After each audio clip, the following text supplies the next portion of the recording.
Whatever. Hi Playmates, how are you? Hope you're all doing well. Thank you all so much to everybody that congratulated me for Gloom. Yes, it was a bit of a pity party, unfortunately, but I'm so glad that I finally have her, especially because the news of the new Archbuz, the real-time arena, is finally dropped in a little bit more detail. And so I thought it would be kind of fun to review my account status to see what I'm doing to kind of try to prepare for some of this new arena content that we'll be getting. In the Archbuz, there is a function where you and your opponent can each choose one hero to ban from the entire match. So they pick one, you pick one, and both of them will be banned for that particular match. And so it now becomes kind of important because it's almost most likely that generals are going to be banned, and so having different nation setups in which you can use is going to be, I think, a deciding factor in, choosing your teams. And so I thought it would be kind of a good place to start off with my, signature force. So right now my Lulumbre has been all the way maxed up to the tier 2. For Greenland, also I have it all the way maxed up to tier 2. And for Junai, Estrus Republic, unfortunately I don't have it maxed up quite yet, but I am getting her this month, so hopefully I'll get that down. Guard for Wasted Red, again, only the first section has been made. Same for the Northbound Frosty, I only have up to the first tier, first 4 nodes open. And for Brawn, I have the first node as on the second tier open already, but unfortunately there's not that many heroes to do with. And also for Schmid, only 3 nodes open. Again, haven't been using that nation too much. And obviously for St. West, I have absolutely nothing going on for that particular nation. I think it'd be good to kind of go through kind of like my tag teams right now, because obviously, if possible, those are the kind of team setups that I will be keeping. Since the tag teams have 3 different nations that it's kind of revolving around, I kind of feel like depending on which, general that I ban and which general that the opponent banned, then the third round is going to be pretty much the makeup of my actual team. So for example, if they banned Raquel and I banned Bathory, that means my Number team and Greenland team are just not that effective, and so I'll probably be going headstrong with my Estrus Republic team, or possibly, Wasted Red or some Northbound Frosty or something like that. And so just to kind of recap, I have 3 main teams right now. I have my Greenland team with like 2 ragtags. We have my Estrus Republic team, and also my Lulumbre team. So starting off with my Greenland team, it's basically my strongest and the highest CP team right now. I recently spent all of my refunds as not only on Gloom, but also redying all my team. So my whole team is like a pinkish color now. I think they look wonderful. It's really nice and bright. So here's the Queen Bathory for my Greenland team. As you can see, she is at level 96 max. I do need to get more copies of her to transcend her, but basically I've been kind of working on her attack. I do want to try to hit 10k eventually. I'm not exactly sure how I'm going to achieve that, but Bathory's there. Next, obviously, we have Vera. She has been, always a staple in the team. I have her there in order to coordinate with Annie, but right now, that's kind of like her stats.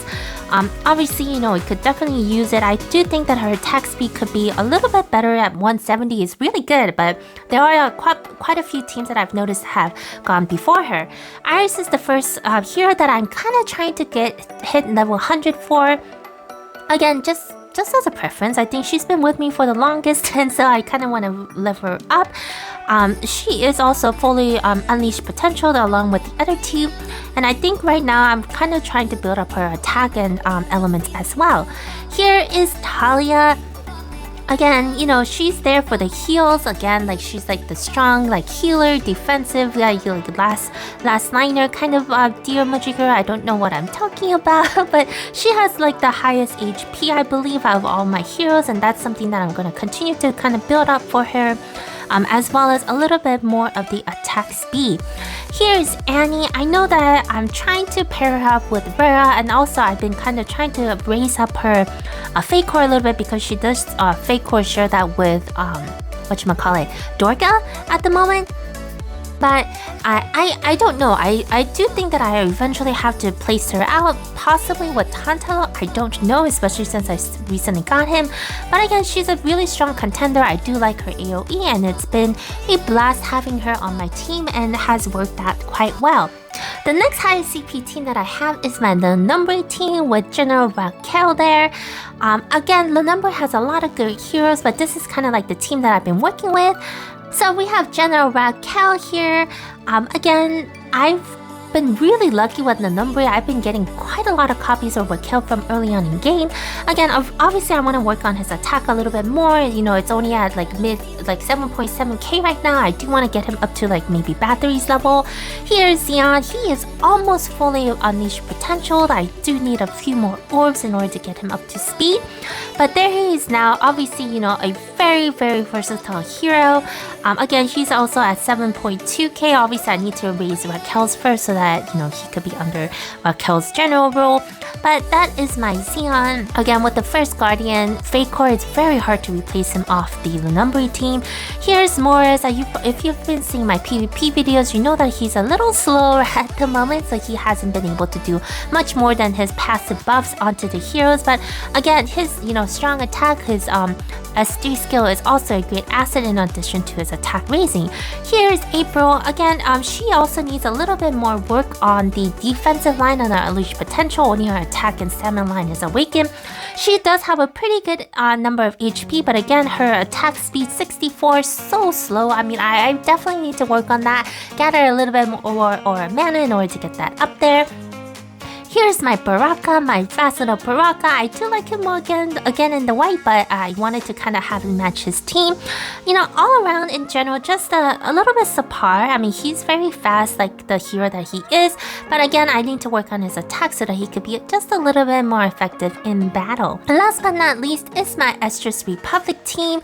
It is my lowest CP team so far in my tag teams, but another fun team to play around with. And obviously, it's a mixture with Abron with Dorka and also Vagabond with Schmidt. But I kind of dyed all of their colors into like a red, black, and white color. I'm heading strong in my Estrus Republic team is actually FC Jin. And so I do like his little mousy version, but again, I don't know. I just wanted to have all my teams matching.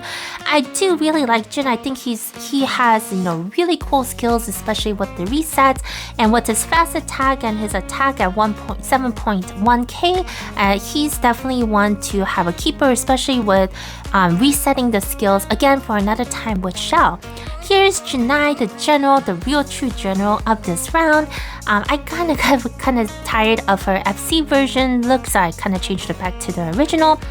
Again, nothing too special about her that I can see. Again, her passives are, you know, excellent, but, you know, all around, I did think that she eventually will need a buff, in my opinion. Shell, she's also another hero that I definitely need to work on a little bit more. I probably would work on Shell before Janai even. I just really like the skills that she has, especially with the third passive skill. Her HP could use a little bit more work, and obviously her dodge is really great. I want to keep working on that, and so she has that boost up there and kind of dance around all her enemies. Dorka, unfortunately, has been, you know, playing off in the wayside, and I know that everybody's waiting for a fake core so that we can kind of utilize her a little bit more. She is one of the heroes that I'm having the hardest time trying to get that attack up. That's why I have her fake core sharing with Annie, because she has the highest attack in all of the fake cores. If you guys want to know the fake core sharing tier list, that's also on my website, so you can check it out at PlayWhatever.com. But anyway, she's also one that I'm working for, a great hero. And then obviously there's Schmidt, you know, the king of the battlefield nowadays for Falcon. You know, I still need to work on him. There isn't really anything special about him that I can really mention, because, you know, he needs to get his hidden, and that's that. He needs to get that in order to kind of boost that off for his team, and that's all that he is going to do. So now that we kind of talked about my current teams, I think we need to kind of strategize and think ahead about, you know, what's actually going to happen in this Archbuz. Again, you know, you get to ban one hero, your enemy's going to ban one hero, and you both can't use those heroes, and it's almost very much likely that, you know, the FC generals are going to be banned. Now, I do believe, based on the updates, that it is going to be like the hero itself. And so, like, you can't ban like a particular FC version of the hero. It's just the hero, and you just can't have that hero in the battle or the match at all. And so it's gonna throw things off, because you're no longer, most likely not going to be under the passive of your general. And if you only have one particular nation built up, and most likely nowadays it's either gonna be Greenland or Nuremberg, because that's the majority of the player base is basically having those heroes.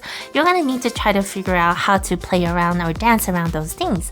So for the number, pray, if you don't have General Raquel there, so the general passes are not going to be there, but if you still have the signature force for your particular nation, it might be worth trying it out, because who knows, maybe the other team will also not have that boost for their general available either. And so, if Raquel were to be banned from the team, you still have Zia, Morris, April, and Baraka. I do believe in that team setup, Zia Khan will be a great addition, as well as probably FC Glenn with his reset skill ability too. That might be a nice, switch up for Raquel. Obviously, it's not going to be as good as Raquel, but those are some replacements for him if he were to get banned from the party, and you still want to pull out a full number team in order to take advantage of the signature force. Now, when it comes to Greenland, obviously when Bath 3 gone, the Tranquil effect is going to be gone. It's going to make that battle that much harder, but obviously you have Bora, you have Talia, you have Ugloom, and you have Tantalo. It will probably be a very slow battle in that way, in a tanky team, but it's still gonna work. It's still gonna work. And now for Estrus Republic, if you're gonna get rid of Janai, I mean, there's not too many options, but you do have like Yao, Adams,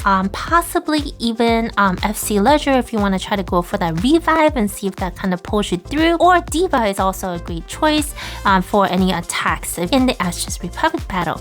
Now for the Wasted Red team, without Garth's General there, obviously the passive, you still have the other heroes, an Annie, a Valaire, Rudley, Magi, and Sabrina could also make a pretty good team in my opinion. You have a lot of strong, Red Fire, AoE type heroes in this team lineup, and so that's something that you might be able to consider on the Wasted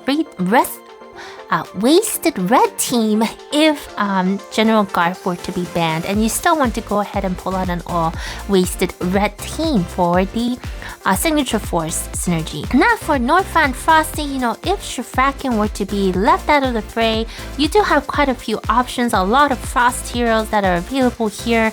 Iris, Ramj, Valentina, Anastasia, Lepin, even with Bernadette or Corgi or alternative, in addition to Brooks, who is also once or is still kind of one of the high contenders in PvP. And besides that, all the other nations like Rom, Vagabond, St. West, and Pydus, I just want to put them all together because there's not too much to say about them. Obviously, Dorka and Vagabond, I'm just not going to say because I haven't really developed any of those nations, so I'm not sure exactly how they work well with the signature force, but just seeing that a lot of players don't use them in general, that just kind of tells you a lot, doesn't it? Anyway, those are kind of like my thoughts in getting ready for the Archbuz, which I am kind of excited to try out. I know it's going to be pre-season, we don't know what the rewards and stuff are going to be yet, but I think it'll be an interesting matchup, and it will kind of force a lot of heroes, and it will force a lot of players to kind of think outside the box and build other nations. Some of the downsides to tag team was that, a lot of people were only developing one teams and not the other two, and so it was a pretty easy win when you came across one of those players where they have this one strong team that you can't beat, but the other two are pretty easy peasy. And so we'll see how this Archbuz comes around. What are your thoughts on it? I mean, how are you preparing for it? Let me know in the comments below. And if you like random gaming content, especially on Exos Heroes, please consider leaving a like and subscribing. I post every Wednesday and weekends. Thank you all so much for watching. Stay safe and take care.